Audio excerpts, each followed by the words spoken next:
Now the Democrats want to fire the inspector general because he's making Biden look bad.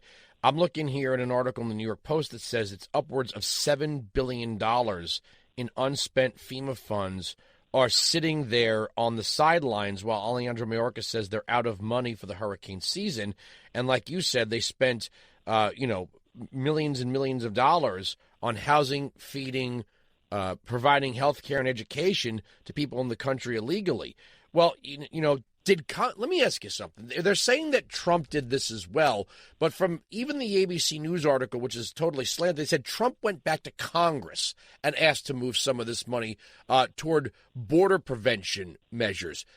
Can Kamala Harris, can Mayorkas just reallocate this money, or is it the game that they create some office of resettlement? I know that's supposed to be at HHS, but they just created an office, say, well, we're putting the money there through this office that we created, even if Congress didn't say FEMA money can go to people in the country illegally.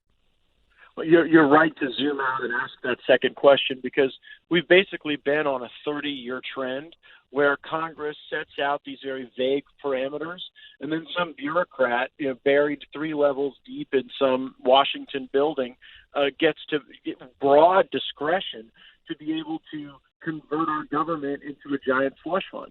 And I don't blame them. I blame us. I think we should be real specific about how the people's money ought to be used, because the people can't go vote against that nameless, faceless bureaucrat. They can only vote for or against us.